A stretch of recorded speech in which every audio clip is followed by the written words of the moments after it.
안녕하세요. 이번 시간에는 정규 분포 세 번째 마지막으로 정리해 보도록 하겠습니다.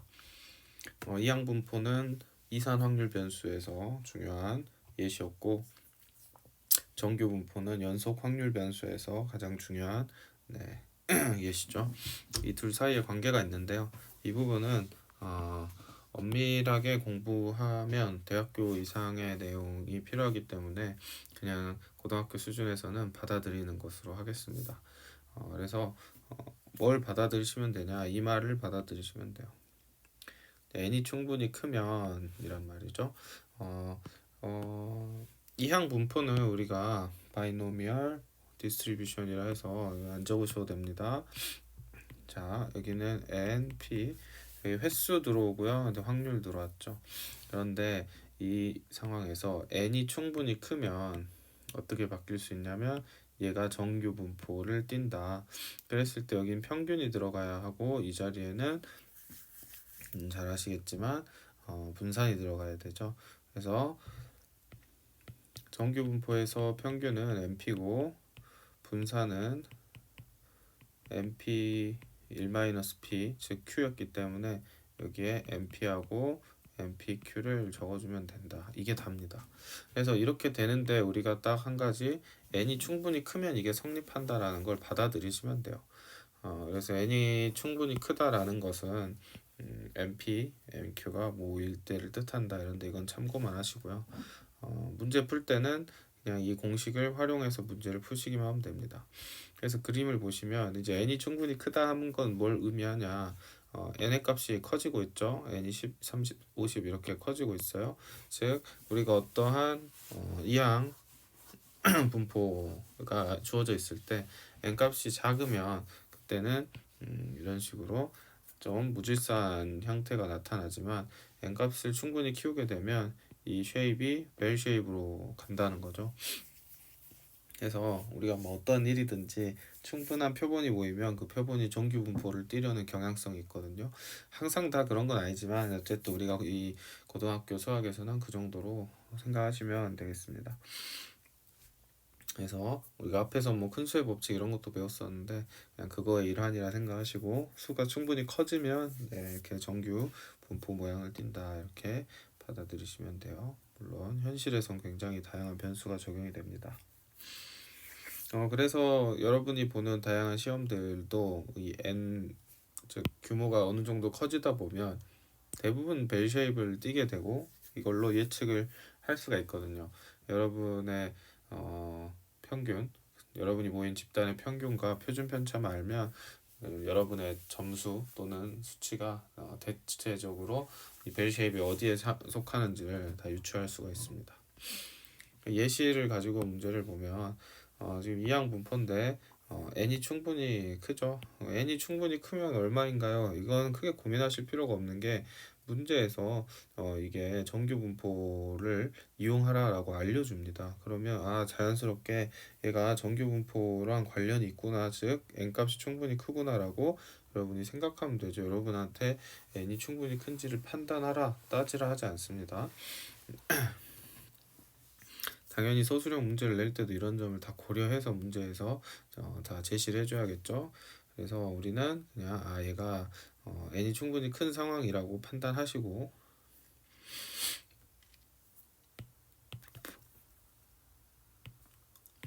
정규 분포로 변환을 해주시면 된다는 거죠. 그래서 이렇게 됩니다.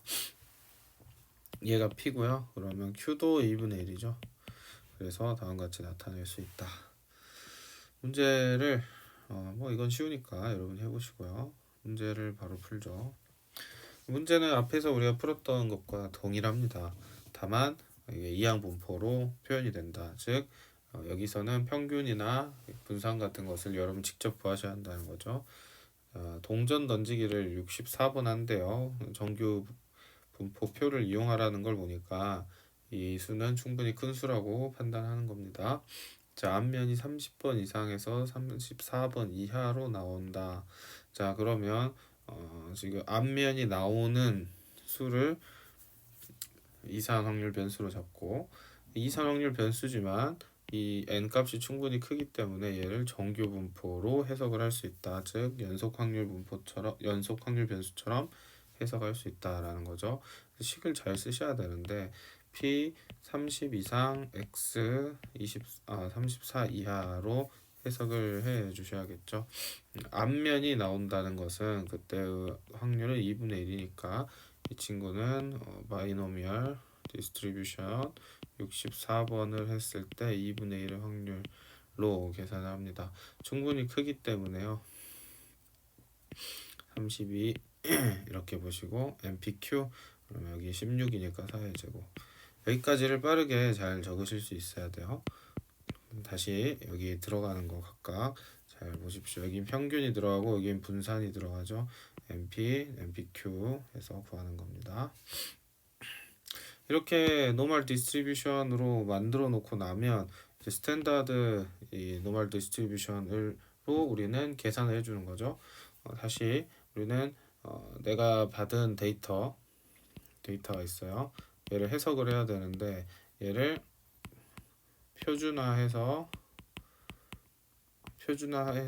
약간 전처리를 하는 거죠. 로우 데이터를 표준화한 다음에 이 친구를 표준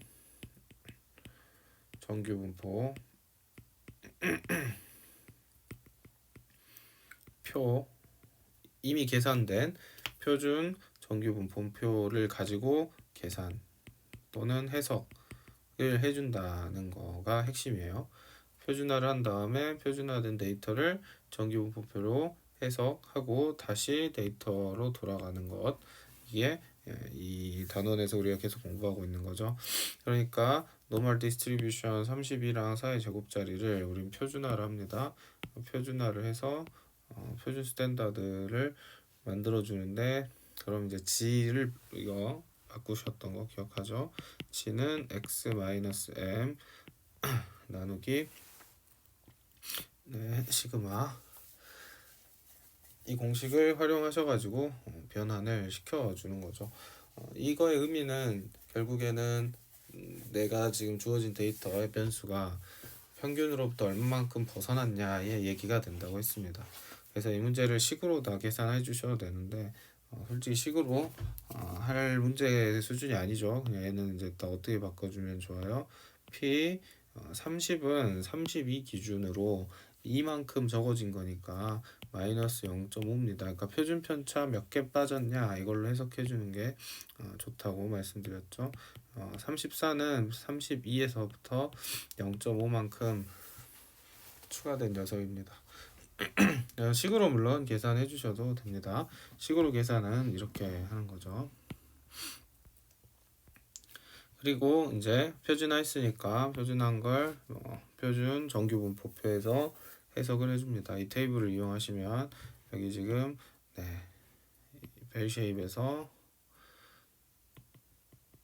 0.5만큼 가면요, 여기가 0.192다 이 말이죠. 그러면 여기 마이너스 0.5부터니까 2배 해주시면 되겠다. 계산해 주시면 답이 나오겠죠. 그래서 사실 새로울 게 없죠. 이항분포가 추가된 거에 불과하다 라고 생각하시면 되겠습니다. 뭐 여기 있는 문제들 다 이항분포를 노멀 디스트리뷰션으로 바꾼 다음에 표준화해서 해결해 주시면 되니까 새로울 건 없고요. 연습 문제를 좀 풀어보도록 하겠습니다. 여기서 시험에 나오는 건 이런 식이다라는 걸 좀 확고하게 보시기 위해서 연습 문제를 좀 보도록 할게요.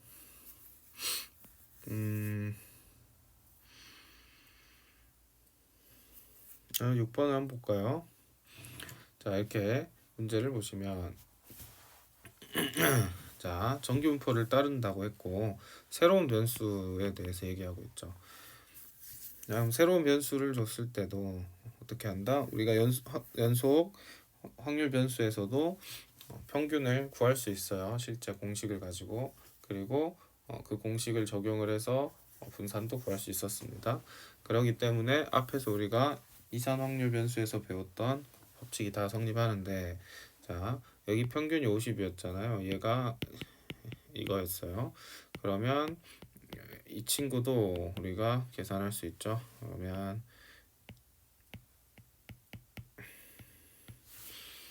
이렇게 되나요? 자, 그래서 이 값은 99죠. 그 다음 분산은 공식에 따라서 계산하는 거니까 분산 y는 4 제곱해 주는 거죠. 그리고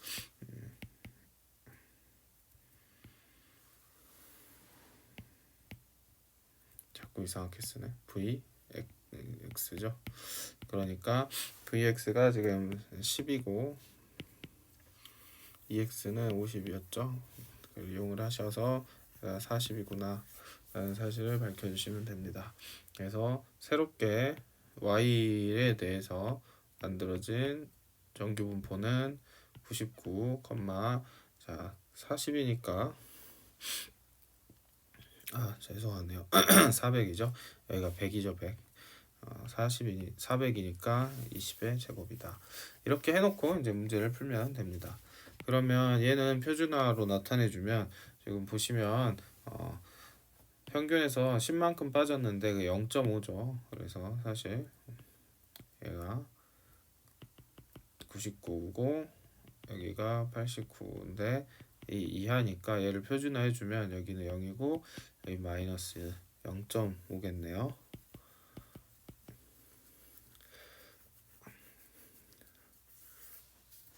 새로운 표준 편차로 봐야겠죠. 새로운 표준 편차로.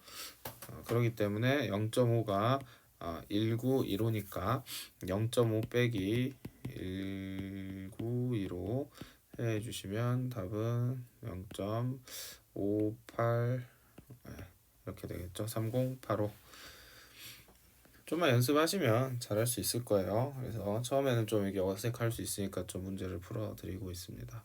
자, 이게 아까부터 계속 강조했던 시그마 몇 개 빠졌냐라는 의미죠.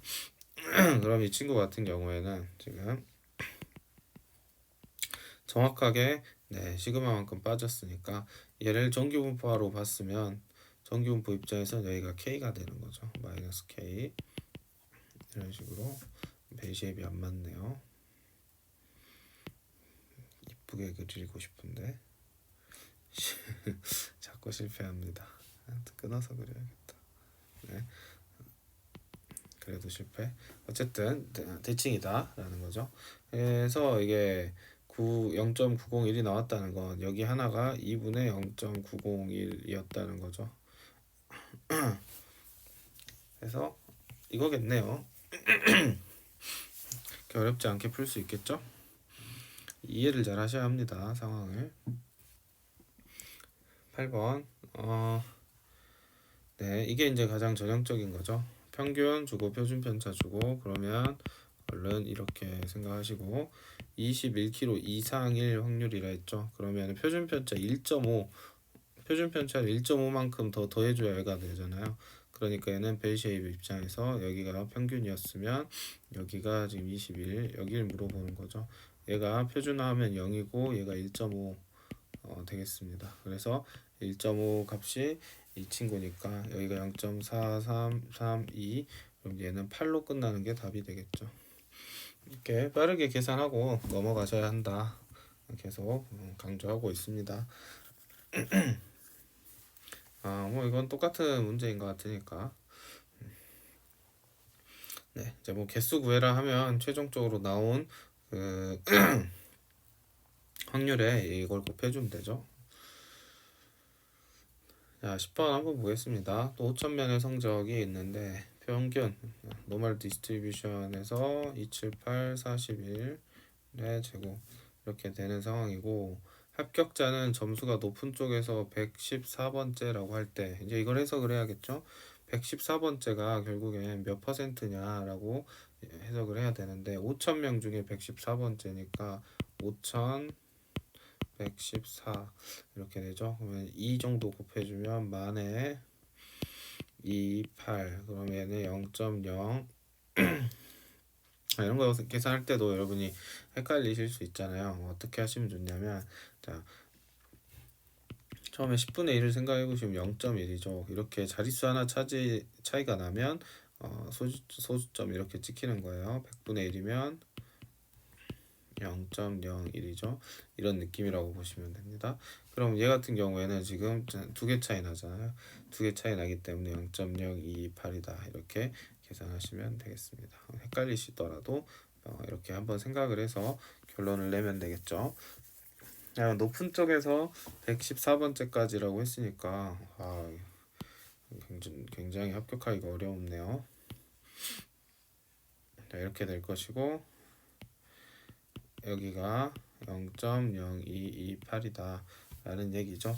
그러면 반대로 여기는 2, 7, 7, 4, 0. 이렇게 되겠죠.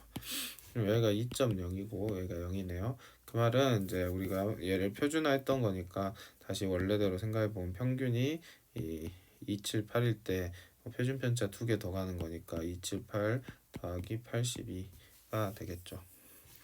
그래서 합격하는 최저 점수는 이 두 가지를 더해서 360점이다 이렇게 풀어주시면 되겠습니다. 그래서 한번 좀 통달하면 틀리기도 어려운 단원이고요. 연습만 충분히 하시면 잘 볼 수 있을 거다 이런 거고 이건 뭐 비교하는 문제고 이항분포 문제도 하나 풀어볼까요? 13번 보시면 이항분포를 했을 때 정규분포를 따르는 것 같아요. 그러니까 얘가 바이노미얼은 720번을 했을 때 한 개의 주사위 1의 눈에 나오는 거니까 6분의 1이죠. 그럼 얘는 정규분포로 노멀 디스트리뷰션으로 바꾸면은 120, 그 다음에 6분의 5를 여기다 한 번 더 곱해줘야 되니까 MPQ는 100이죠. 그럼 10의 제곱이다. 이렇게 나오고요. 130 이상 140 이하니까 얘는 1 이상 2 이하 이렇게 해석이 돼야겠죠. 표준화는 빠르게 할 줄 아셔야 됩니다. 그러면은 여러분이 이거에서 이거 빼준 값이 되겠다. 그러니까 벨 쉐입 그려서 한번 생각을 해보시면 좋겠어요. 이런 식으로 풀면 됩니다. 크게 어렵지 않고 연습을 충분히 해줘야겠다. 17번 문제만 하나 풀어보고 마무리하도록 하죠. 어느 회사에서 출근 시간은 평균 다음과 같다. 표준 편차는 다음과 같다. 자, 이게 정규분포를 따른데요. 66.4 그다음 15분의 제곱 지금 단위는 분입니다. 자, 그럴 때 출근 시간이 73분 이상인 직원들 중에서 40% 73분 미만인 직원들 중에서 20%가 지하철을 이용했다. 이제 문제가 어려워지는 거죠. 그래서 그렇구나. 자, 그러면 이제 이 73분의 의미가 뭔지 좀 생각을 해볼 필요가 있겠습니다. 어쨌든 얘를 우리가 표준화를 해야 되니까 뭐 이런 숫자들을 괜히 준 게 아니겠죠. 그래서 의미가 분명히 있을 거라고 생각을 하는데 표준화를 해봤을 때 이게 나올 거라고 저는 예상을 합니다. 그래서 73분 빼기 66.4 나누기 15 하면 얼마가 나올 것이냐. 근데 0.44가 나오도록 문제를 만들었겠죠. 아무래도 그래야만 얘를 이제 좀 쓸 수 있으니까. 그래서 뭐 직접 계산을 해보시면 73에서 일단 60을 빼면 13이죠. 13에서 6.4를 뺀다. 뭐 이런 식으로 해야 좀 덜 헷갈릴 것 같습니다. 그러면 일단 6 빼면은 7 남았고 7에서 또 0.4 빼니까 6.6이 남았네요. 6.6을 이제 15로 나눠줘라 이런 말이죠. 그러면 3으로 약분 한번 할까요? 그럼 얘는 3으로 나눴으니까 2,2가 되겠죠. 2.2 3으로 나눴고 여기는 이제 5니까 여기에 곱하기 2씩 또 해줍니다. 그러면 10분의 4.4 그럼 0.44 나올 거라고 예상했는데 계산해보니까 0.44 나왔죠. 그래서 한수도 잘 하셔야 하고 그러면 자 다시 어떻게 보는 거예요? 73분 이상인 직원들 73분 이상인 직원들은 지금 여기가 0.44고 여기에 해당하겠죠. 74분 3분 미만인 직원들은 이거보다 작은 하얀색 부분일 겁니다. 그래서 여기가 0.17이라고 했으니까 문제에서 아니군요. 죄송합니다. 지금 여기가 0.17이죠. 여기가 0.17 그러면 반대로 여기 0.33이 되겠습니다. 자, 이날 이제 마저 계산해 볼게요. 이 73분 이상인 직원들 중에 40%니까 이 0.33에서 또 40% 10분의 4를 계산을 해줘야겠죠. 그러면 0.4 12 네. 직접 계산을 하겠습니다. 그러면 0.12 그러니까 132가 되고요. 그 다음에 73분 미만인 직원들은 총 0.67에서 10분의 이번엔 2 이렇게 되죠. 그러면 얘도 67, 7, 24. 네, 이것도 0.724에 10 올라가고 12 하니까 14 이렇게 나오네요. 자, 그래서 전체적으로 네, 교통수단이 지하철인 사람은 합치니까 0.266%. 0.266에 해당하는 사람들이 네, 지하철을 이용한다라고 보시면 되겠고요. 나머지는 다른 교통수단. 자, 이날 출근한 이 회사 직원들 중 임의 한 명을 선택했을 때 지하철을 이용할 확률은 이미 구한 게 답이네요. 답은 5번이다. 이렇게 문제에서 주어진 자료를 정규 분포를 이용해서 해석하고 분석하는 그게 중요한 내용이다라고 보시면 되겠고요. 이게 뭐 세월이 지나도 색다른 게 하나도 없어요. 다 거기서 거기인 내용들입니다. 크게 어렵지가 않으니까 여러분이 좀 풀어보시고 맨날 묻는 거 또 묻습니다. 그래서 문제가 이 동네에서 어려워지긴 힘든 것 같고요. 어려워지는 건 아무래도 이제 통계적 추정에서 학생들이 좀 어색해하는 개념들을 가지고 내겠죠. 그래서 여기까지 정규 분포까지 공부를 하셨습니다. 그래서 통계에서 지금 크게 두 블럭이 있었는데 첫 번째 확률 분포는 끝이 난 거예요. 다음으로 이제 통계적 추정에 대해서 배울 텐데 통계적 추정도 뭐 크게 두 개로 쪼갤 수 있습니다. 내용이 많지는 않은데요. 개념 자체가 그냥 혼자 책 읽고 공부하면 뭔 말인지 하나도 모를 것 같다는 생각이 들 수밖에 없어서 이 부분은 선생님이 설명을 잘 해볼 테니까 설명 들으시고 공부하시면 어렵지 않게 하실 수 있을 겁니다. 네, 복습 잘 하시고 연습 충분히 해주세요. 수고 많으셨습니다.